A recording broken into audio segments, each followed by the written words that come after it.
hingga kami tetap dapat berdiri, hingga kami tetap dapat berjalan bersama dengan Tuhan. Terima kasih Tuhan. Kami jemaat Tuhan yang sudah hadir pada pagi hari ini, kami siap diberkati oleh Tuhan. Dalam nama Tuhan Yesus, kami terima kebenaran firman Tuhan. Bersama-sama kita katakan, amin. Amin. Puji Tuhan.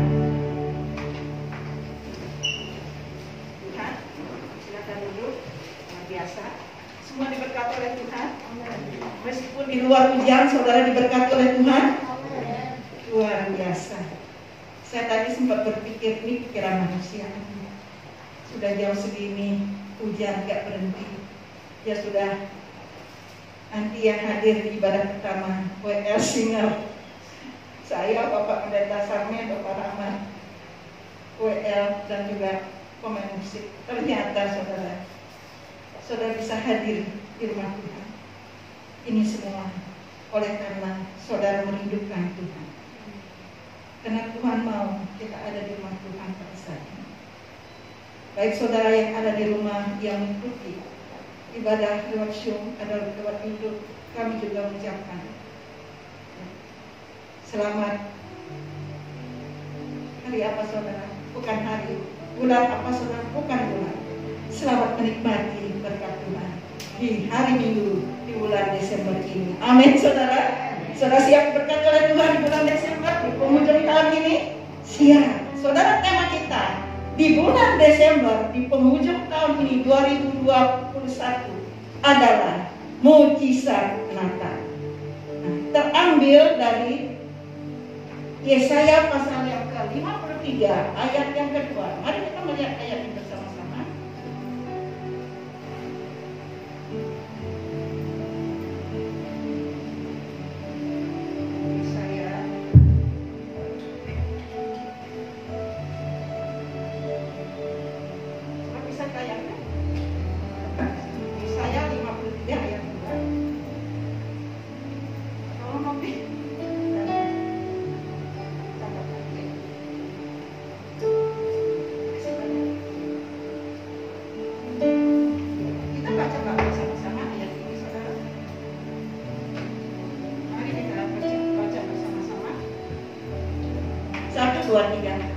Sebagai taruk yang tumbuh di hadapan Tuhan dan sebagai tunas dari tanah kering, ia tidak tampan dan semaraknya pun tidak ada, sehingga kita memandang dia, dan rupa pun tidak, sehingga kita menginginkan dia. Saudara, ayat ini berbicara tentang Tuhan Yesus sebagai taruk yang tumbuh di hadapan Tuhan dan sebagai tunas dari tanah yang. Saudara, kalau sampai ada tunas bisa tumbuh di tanah yang kering, berarti tunas ini tidak terpengaruh dengan lingkungan, dengan keadaan, baik itu tanah itu kering maupun subur. Ternyata saudara, tunas ini sangat, kalau kita melihat dari ayat ini, tidak terpengaruh dengan keadaan, situasi. Tunas ini tetap tumbuh dengan baik. Itulah Tuhan Yesus. Saudara, kalau sampai ada tunas tumbuh di tanah yang kering, bukankah ini merupakan mujizat? Biasanya kalau tanah kering itu sangat sulit untuk benih atau tunas itu bertumbuh. Saudara, maafkan. Saya sudah dikasih sama, terima kasih Prancis, agak maaf seperti bayang ya, agak jauh ya. Nah saudara, apakah dikatakan mujizat apabila ada tunas tumbuh di tanah yang kering? Apakah bisa dikatakan hari itu mujizat ketika Tuhan menciptakan manusia? Tetapi ada hal yang lebih mujizat lagi. Saat Tuhan menjadi manusia di dalam Natal, dapatkah dikatakan mujizat? Waktu Tuhan menciptakan manusia segambar dengan dirinya, tetapi ada ada yang lebih ajaib lagi. Saat Tuhan menciptakan dirinya serupa dengan manusia. Bukankah itu terjadi di waktu Natal, waktu Yesus datang ke dunia? Dia datang segambar dengan manusia. Dapatkah dikatakan mujizat? Waktu Tuhan menjadi manusia dalam pribadi Yesus Kristus, saya katakan, iya, inilah mujizat Natal. Tuhan menjadi manusia dalam pribadi Yesus Kristus. Saudara, sesuai dengan tema kita, mujizat Natal. Nah saudara, mujizat Natal ini berbicara tentang Tuhan menjadi manusia dalam pribadi Yesus Kristus. Mujizat Natal ini sangat jelas nampak dalam pribadi Yesus. Sebagai tunas tumbuh di tanah yang dia tidak terpengaruh. Dia datang ke dunia ini untuk menyelamatkan manusia. Dan berkat ini dia berikan kepada kita. Tidak dipengaruhi oleh apapun, oleh siapapun. Beda dengan manusia. Faktor keturunan itu sangat mempengaruhi manusia. Contohnya kalau orang itu dari keturunan raja, keturunan bangsawan, anak seorang pejabat, perlakuannya, perhatiannya, fasilitas yang diberikan sangat beda dengan apa yang diberikan pada orang-orang kebanyakan.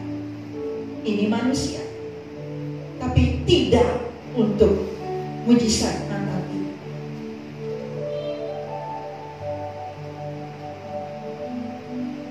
Dia menyelamatkan kita. Dia datang ke dunia menyelamatkan kita. Itu semua oleh karena kasih karunia, bukan berdasarkan dari mana dan keturunan siapa. Saya mengajak saudara untuk melihat dalam Filipi pasal yang kedua, ayat yang ke-10 sampai 11. Saudara bisa melihat Filipi pasal yang kedua. Bisa ditayangkan saya? Filipi pasal yang kedua, ayat yang ke-10 sampai dengan 11. Ya. Di sini dikatakan, supaya dalam nama Yesus bertekuk lutut segala yang ada di langit dan yang ada di atas bumi dan yang ada di bawah bumi. Ayat 11. Dan segala lidah mengaku Yesus Kristus adalah Tuhan bagi kemuliaan Allah Bapa. Saudara, Tuhan Yesus menyelamatkan kita bukan berdasarkan keturunan siapa kita. Karena dari ayat ini kita melihat Rasul Paulus, bahkan firman Tuhan mengatakan, Bapa di surga mau supaya setiap lutut bertelur di dalam namanya, supaya setiap lidah mengaku bahwa Dia adalah Tuhan, baik orang itu ada di langit maupun kalau itu memungkinkan, baik orang itu ada di atas bumi dan di bawah bumi. Artinya semua umat yang ciptaan Tuhan mau Dia selamatkan. Namun bagaimana respon daripada manusia yang adalah ciptaan Tuhan? Apakah kita, apakah mereka meresponi akan keselamatan yang Tuhan berikan? Tuhan memang memberikan kita keselamatan oleh karena kasih karunia-Nya. Dan Dia tidak melihat keturunan siapa. Baik saudara saya berasal dari langit atau dia atas bumi atau dari bawah bumi, Tuhan mau kita bertekuk lutut dan percaya kepada Dia dengan lidah kita.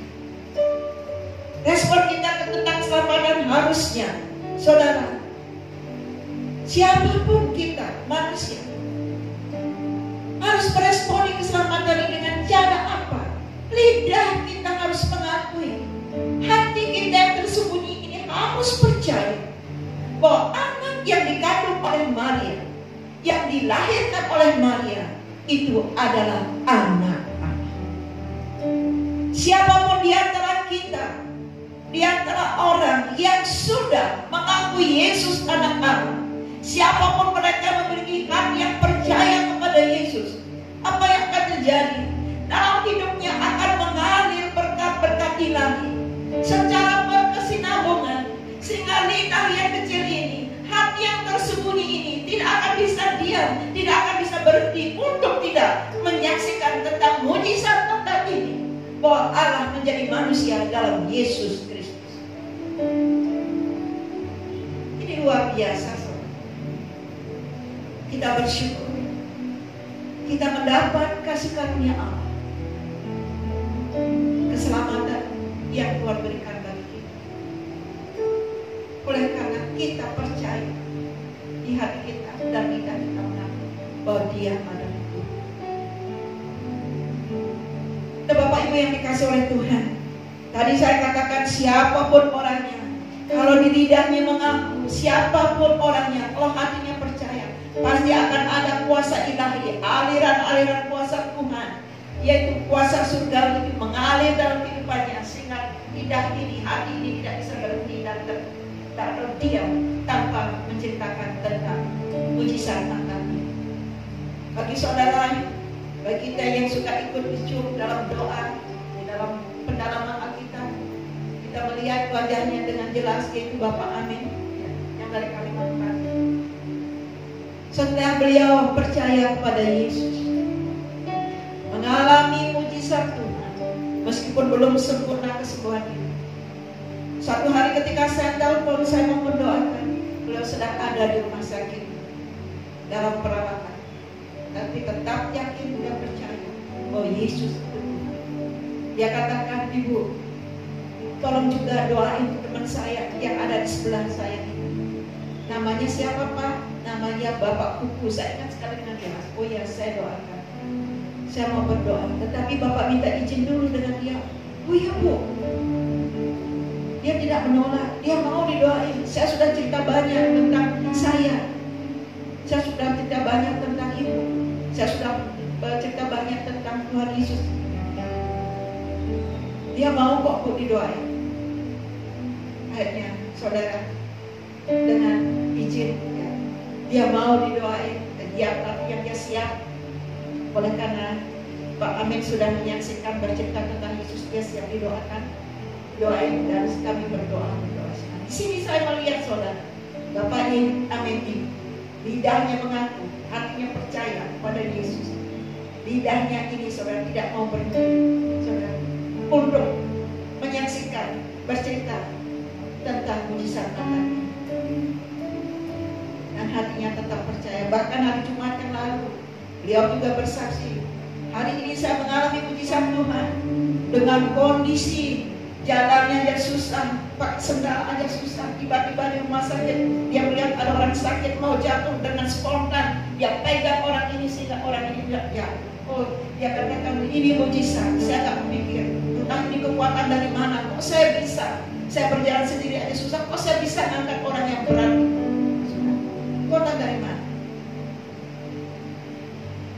Akhirnya beliau menyadari itu semua oleh karena kekuatan yang daripada Tuhan. Ketika kita mau menceritakan nama Yesus, hati tetap percaya kepada Tuhan, kuasa Tuhan, berkat Tuhan terus mengalir secara rohani, dan kita pun akan melihat penyataan Tuhan begitu nyata dalam kehidupan kita. Amin, saudara.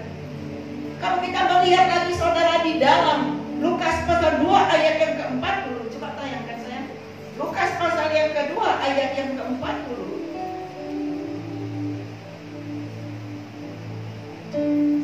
Ya.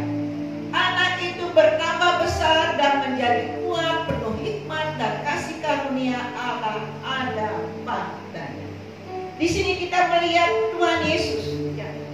Dia memang dibesarkan di tengah-tengah keluarga sebagaimana layaknya anak-anak yang lain. Tetapi ada yang beda, saudara. Karena dia bukan manusia biasa. Ada yang beda. Sementara anak-anak yang lain bertambah besar dan menjadi kuat, dia pun juga mengalami hal seperti itu. Yang menjadi perbedaan di sini, bedanya dia penuh hikmat dan kasih karunia Allah. Sejak kecil dia sudah penuh hikmat. Jadi saudara, Tuhan Yesus ini tidak pernah kekurangan hikmat. Dia penuh hikmat. Dia tidak akan pernah kekurangan hikmat di dalam menolong kita. Dia tidak akan kekurangan hikmat di dalam mencari jalan untuk kita bisa keluar dari masalah kita. Karena dia adalah Allah yang penuh hikmat. Mujizat Natal ini penuh dengan hikmat. Tidak pernah kekurangan hikmat di dalam memberkati, menolong umatnya yang datang minta pertolongan. Nah, Bapak Ibu yang dikasih oleh Tuhan, kita tahu dia bukan saja penuh dengan hikmat. Seperti firman Tuhan dikatakan, kita juga tahu ketika sejak dia dikandung oleh ibunya yang bernama Maria, dia adalah kudus. Sampai mati di atas kayu salib, dia tetap kudus. Bukan hanya suatu waktu, bukan hanya saat-saat tertentu saja dia kudus, tetapi dia kudus selama-lamanya. Dari kandungan sampai mati di kayu salib, sampai selama-lamanya dia kudus. Harusnya kita sebagai anak-anak Tuhan, kita bangga, kita bersyukur mempunyai Tuhan yang penuh dengan hikmat, mempunyai Allah yang kudus. Tuhan bukan saja penuh dengan hikmat, dan Tuhan memberikan kepada kita hikmat ketika kita tidak menemukan jalan keluar. Bukankah firman Tuhan juga katakan, jika engkau kurang hikmat, mintalah kepada dia.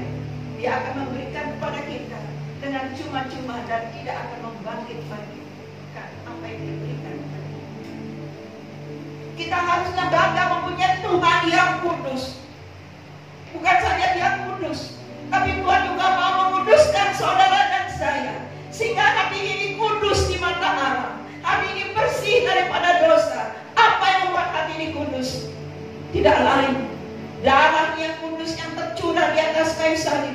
Itulah yang menguduskan kehidupan kita. Sehingga waktu kita berdoa kepada Tuhan, waktu kita menghampiri Tuhan, kita boleh menikmati kekudusan Allah. Kita merasakan kedekatan yang begitu intim dengan Tuhan. Oleh karena hati ini terjaga kekudusan, kita bersyukur kepada Allah. Banyak orang yang mencari Tuhan, banyak orang yang merindukan Tuhan, tapi tidak menemukan. Kenapa saudara? Karena hati ini tidak terjaga kekudusan. Kenapa orang merasakan doanya mendok-mendok seperti Tuhan jauh? Kenapa? Salah satu penyebabnya hati ini tidak terjaga kekudusan. Kita bersyukur kepada Tuhan. Dengan iman, dengan yakin darah Yesus menguduskan hati ini, dan tetap melakukan firman Allah, kita akan menikmati kekudusan yang Tuhan kerjakan oleh Roh-Nya di dalam hati kita masing-masing. Tuhan tidak melihat siapa kamu, siapa dia. Hati yang percaya, lidah yang mengaku bahwa Yesus yang dikandung oleh Maria adalah, atau anak-anak yang dikandung oleh Maria adalah anak Allah. Dengan iman yang sama, kita boleh menikmati kekudusan daripada. Oh saudara, sungguh indah, sungguh menyenangkan ketika kita dapat bersekutu dengan intim bersama dengan Tuhan.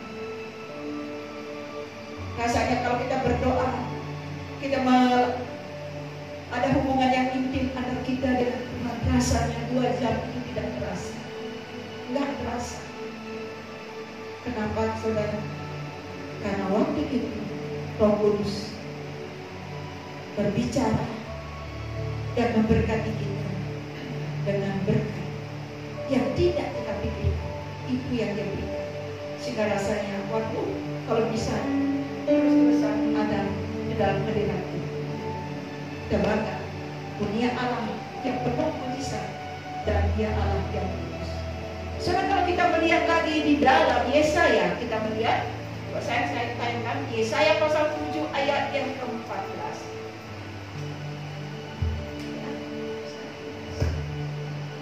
Yesaya pasal yang ke-7 ayat yang ke-14.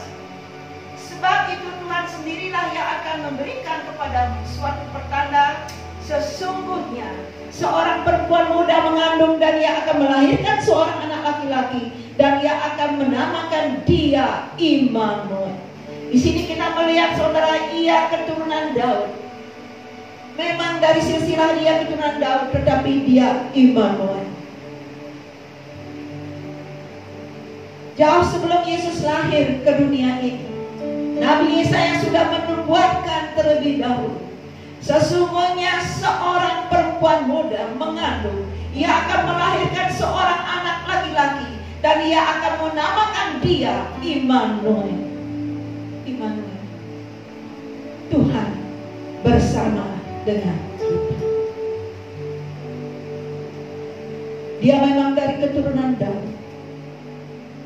tapi hidupnya tidak terpengaruh oleh keturunan Daud. Tidak 100% terbawa, terpengaruh, meskipun dia dari keturunan Raja Daud. Tapi dia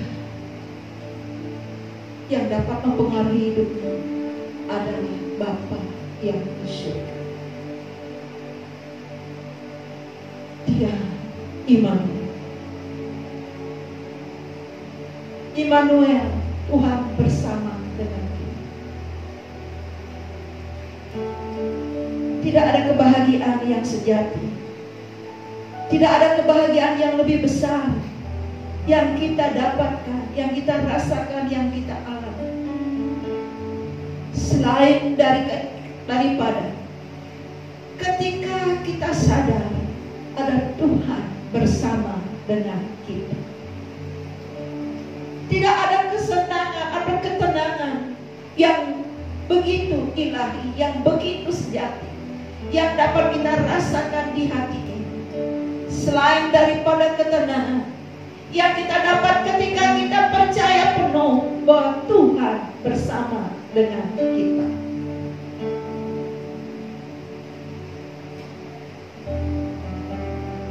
Ketika kita berintih menangis karena penderitaan, karena sakit penyakit yang kita rasakan, di situ ada Tuhan bersama dengan kita. Ketika kita memulai usaha yang baru, karena usaha yang lama tidak berjalan dengan baik, kita memulai usaha yang baru ini dan kita melibatkan Tuhan, di situ Tuhan ada bersama dengan kita. Ketika kita diangkat oleh Tuhan, dibawa naik ke atas oleh Tuhan, kita menikmati berkat yang berkecukupan bahkan berkelimpahan. Jangan lupa di situ juga ada Tuhan. Tuhan berserta. Ketika posisi kita di atas, dibawa naik meningkat oleh Tuhan, sekali lagi Tuhan bersama, Tuhan beserta dengan kita. Jangan lupa ini, saudara. Dan juga jangan lupa ketika kita ada di atas untuk melihat ke bawah, ada apa di bawah kita? Di sana ada tangan-tangan yang mendukung uluran tangan kita. Ada apa di bawah kita? Di sini ada hati-hati yang membutuhkan pertolongan kita.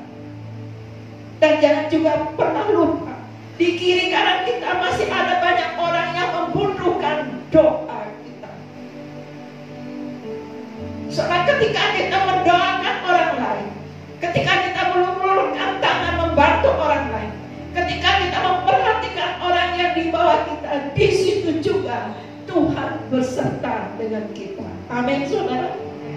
Allah kita Immanuel. Saya yakin saudara semakin hari semakin mengerti akan kebenaran firman Allah. Semakin hari kita dibawa oleh Tuhan semakin naik, semakin tinggi. Tapi jangan pernah lupa melihat ke bawah, memperhatikan kiri kanan kita. Apapun yang kita lakukan, baik itu waktu kita berhenti sakit, di situ ada Tuhan beserta kita, sehingga hati ini akan ada, di hati yang kecil ini, yang tersembunyi ini, ada ketenangan, berasal daripada Tuhan. Ini yang dicari oleh banyak orang. Tapi banyak orang yang mencari tidak menemukan. Kita bersyukur kita menemukan ini di dalam mujizat Natal ini. Amin, saudara. Yang kedua, mujizat Natal nampak jelas dalam pribadi Yesus, karena Yesus hidupnya tidak terpengaruh oleh keturunan, baik di dalam dia memberkati, memperhatikan orang. Yang kedua, Tuhan Yesus atau mujizat Natal ini nampak jelas dalam pribadi Yesus, karena dia tidak dipengaruhi, hidupnya tidak dipengaruhi oleh lingkungan. Tunas tumbuh di tanah yang tetap tegak berdiri, tidak berdiri, tidak terpengaruh, tidak dipengaruhi oleh lingkungan. Saudara, beda dengan kita manusia. Lingkungan ini dapat mempengaruhi hidup kita. Benar, saudara? Dalam 1 Korintus 15 ayat 3 mengatakan, pergaulan yang buruk merusak kebiasaan yang baik. Lingkungan dapat mempengaruhi kita. Sebelum pandemi ini, saudara, di daerah saya, daerah Kemanisan, sudah tahu kan, bagi yang pernah ke rumah, itu adalah daerah yang penuh dengan kontrakan, kos-kosan banyak sekali, saudara. Kos-kosan kontrakan bagaikan kacang goreng, laris manis. Tapi saudara, ketika pandemi ini ada, semua merosot seperti dari umat. Sekarang sudah mulai kelihatannya mulai ramai. Kan suatu hari ada seorang ibu datang dengan membawa anaknya mencari kos-kosan, sudah survei kemana-mana, sampailah ke rumah saya. Dia mencari tempat untuk anaknya akan berkuliah di BINUS, ke rumah saya. Lalu dia bertanya tentang lingkungan, harga kosan, ampas di situ. Waktu itu memang ada kamar saya satu yang kosong, saudara. Saya katakan saya mau siapapun yang akan tinggal di sini, kamar ini dipakai untuk istirahat bagi yang bekerja, dipakai untuk belajar bagi yang kuliah. Wah, ibunya bilang, Bu, bagus Bu. Dia bilang pada anaknya, nak di sini aja, lingkungannya bagus kan. Nah itu orang luar Tuhan pun sadar, belum kenal Tuhan, bahwa pergaulan ini, lingkungan ini sangat mempengaruhi kehidupan. Dia memberikan, mencarikan anaknya yang kira-kira lingkungannya, lingkungan yang tidak akan membawa pengaruh buruk bagi anak. Saudara, itu manusia, tidak dengan Tuhan Yesus. Tuhan Yesus lahir, ya, tumbuh di tengah-tengah keluarga sederhana, tukang kayu. Namun dia tidak terpengaruh. Memang dia membantu Yusuf bekerja menjadi tukang kayu, tetapi dia tidak terpengaruh. Dia bukan tukang kayu, tetapi dia melakukan tugas tanggung jawabnya, visi misi yang diberikan kepada Bapa, menyelamatkan orang, ya, menyelamatkan umat manusia, memberitakan tentang kerajaan Allah, memberitakan Allah yang benar. Tuhan Yesus mempunyai 12 murid. Salah satu muridnya mengkhianati Yesus, Yudas. Dia tidak terpengaruh dengan pengkhianatan Yudas. Dia tetap melakukan perintah Allah. Dia tetap melakukan tugas yang harus dia kerjakan sebagai anak Tuhan. Dia memaafkan, dia tidak dendam. Dia mempunyai 12 murid.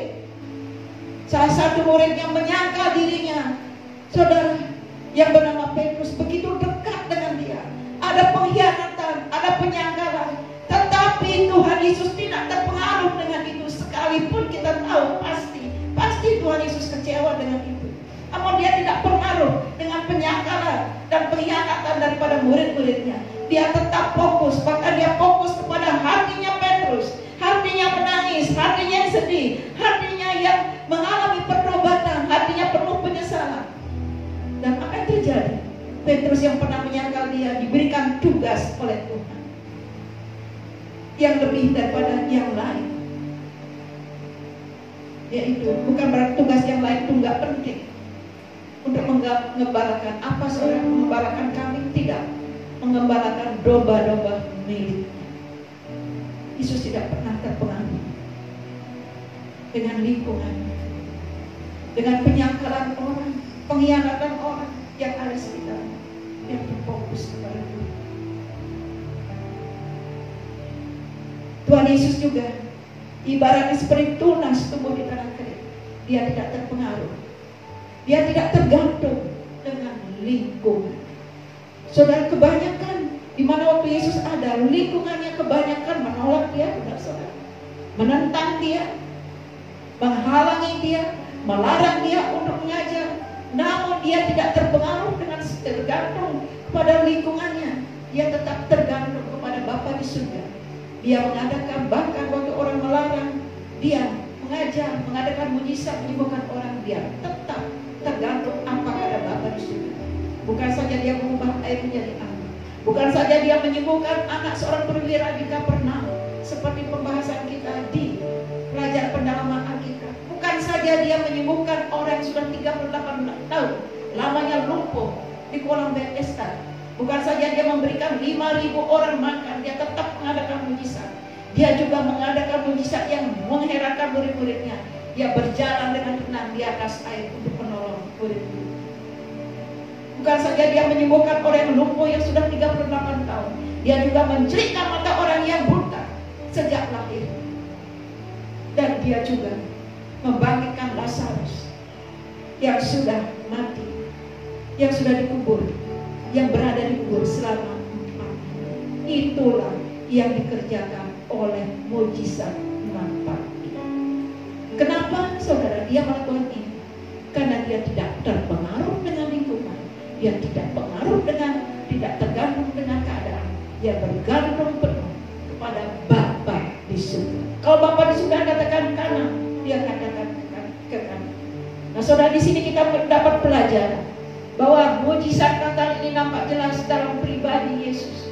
Dia tidak terpengaruh, tidak memberkati seseorang, tidak melihat siapa kamu, siapa dia. Berkat Tuhan, keselamatan itu kasih karunia. Yang penting lidah yang menjadi hati, yang penting hati yang tersembunyi ini percaya bahwa anak yang dikandung oleh Maria itu adalah anak Allah. Dia datang ke dunia untuk menyelamatkan kita. Dia penuh hikmat, dia juga Allah yang kudus. Terpujilah nama Tuhan. Dia tidak terpengaruh sekali lagi dengan lingkungan dan juga tidak tergantung dengan lingkungan. Mari saudara, di akhir Desember ini kita menatap awal tahun depan 2020. Kiranya hidup kita terus dipengaruhi oleh firman Allah dan bergantung penuh kepada Bapa di surga, bergantung penuh kepada mujizat Natal ini. Tuhan menjadi manusia dalam pribadi Yesus Kristus. Amin saudara. Amin. Mari kita akan masuk langsung ke dalam perjamuan kudus. Apa yang kita lakukan saat ini, kita melakukan sesuai dengan apa yang diajarkan, sesuai dengan teladan apa yang dilakukan oleh Tuhan Yesus.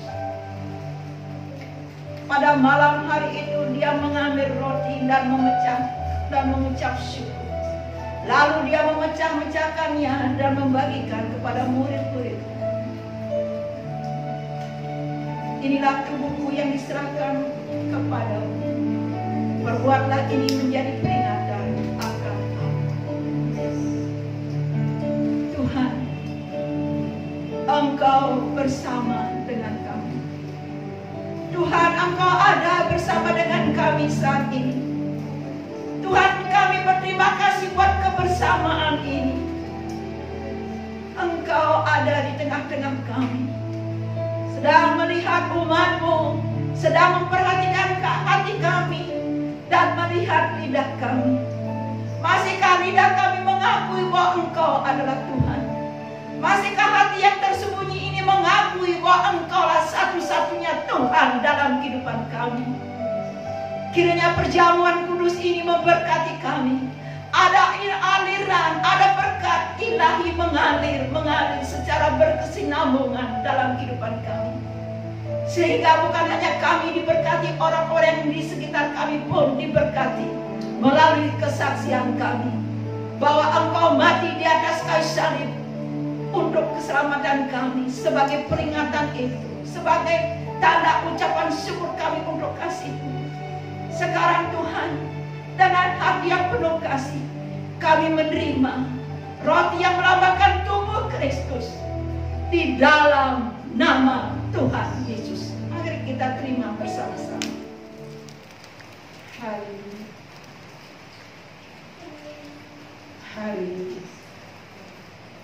Tidak ada kasih seperti kasih Bapa.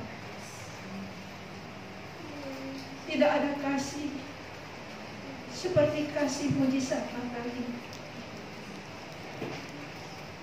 Tidak ada kebersamaan yang melebihi kebersamaan kami bersama dengan Engkau. Engkau bersama dengan kami, memberikan ketenangan di batin. Terima kasih Tuhan. Terima kasih. Firman Tuhan katakan, setelah itu dia mengambil jalan, lalu mengucap syukur. Inilah perjanjian baru yang dimeteraikan oleh darah. Tuhan sudah memeteraikan kita melalui Roh. Kita milik Tuhan. Tapi sebagai anak Tuhan kita harus mengingat kasih Tuhan, karya Tuhan. Perjamuan kudus ini mengingatkan kita akan apa yang Tuhan lakukan dalam kehidupan kita. Mari kita bersyukur. Kami bersyukur.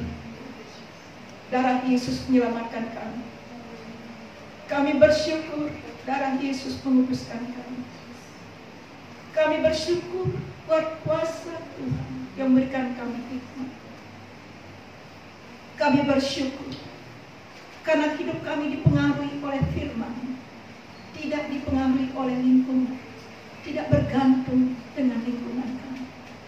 Kami bersyukur kalau sampai saat ini kami tetap bisa bergantung kepada mujizat Tuhan menjadi manusia dalam pribadi Yesus, dan Engkau ada bersama dengan kami.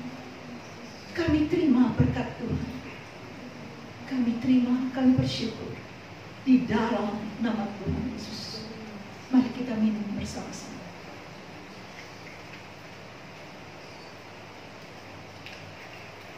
Haleluya. Haleluya. Haleluya. Haleluya.